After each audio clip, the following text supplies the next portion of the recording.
शुक्रवारची ज्योतीची कहाणी. ऐका शुक्रवारा तुमची कहाणी. आटपाट नगर होतं. तिथे एक राजा होता. त्या राजाला मुलगा नव्हता. तेव्हा राणीनं काय केलं, एका सुईणीला बोलवून सांगितलं, अगं अगं सुईणी, मला नाळवारी सुद्धा एक मुलगा गुपचूप आणून दे, मी तुला पुष्कळ द्रव्य देईन. सुईणीनं गोष्ट कबूल केली. ती त्या तपासावर राहिली. गावात एक गरीब ब्राह्मणाची बाई गर्भार राहिली. तेव्हा ती सुईण तिच्या घरी गेली.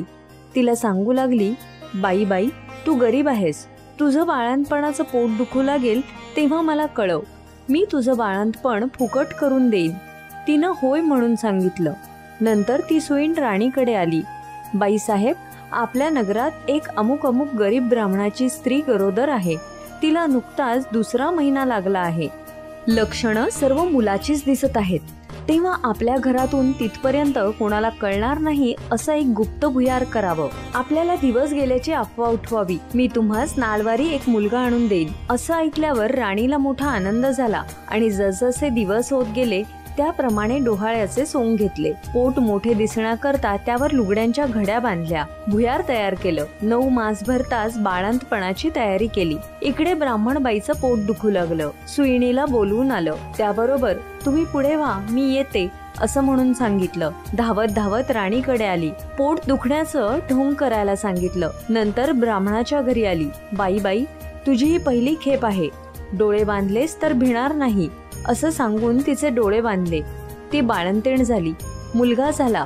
सुईणीनं एका दासीकडून भुयाराच्या वाटेनं तो मुलगा राणीकडे पाठवला आणि तिनं वरवंटा घेऊन त्यावर एक कुंचला बांधला आणि तिच्या पुढे ठेवला.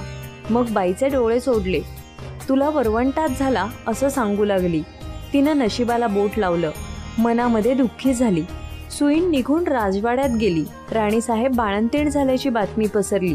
मुलाचं कोडकौतुक होऊ लागलं.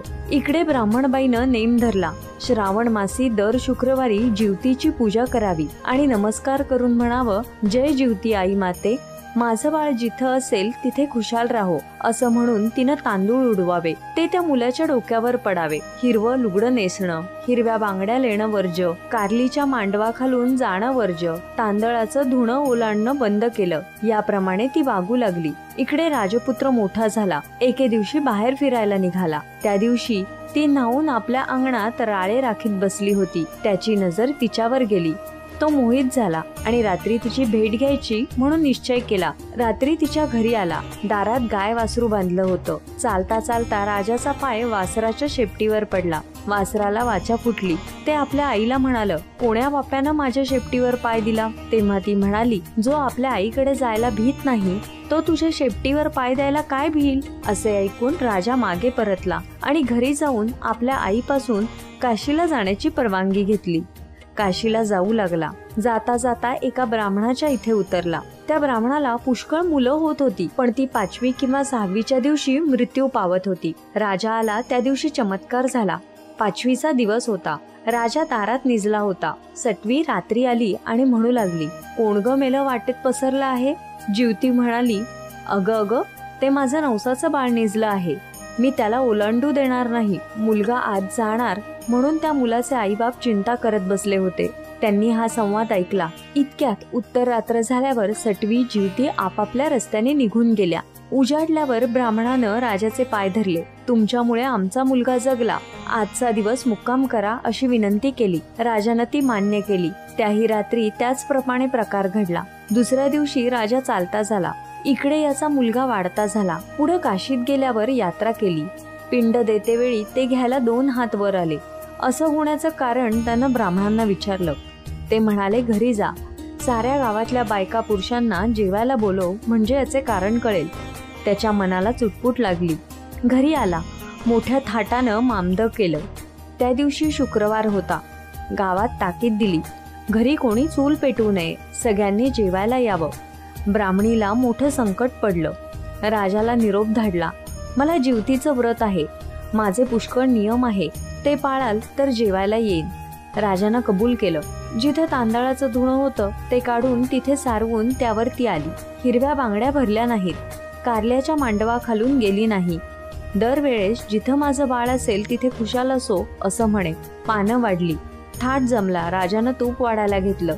वाढता वाढता ही ज्या पंक्तीत बसली होती तिथे आला. तूप वाढू लागला.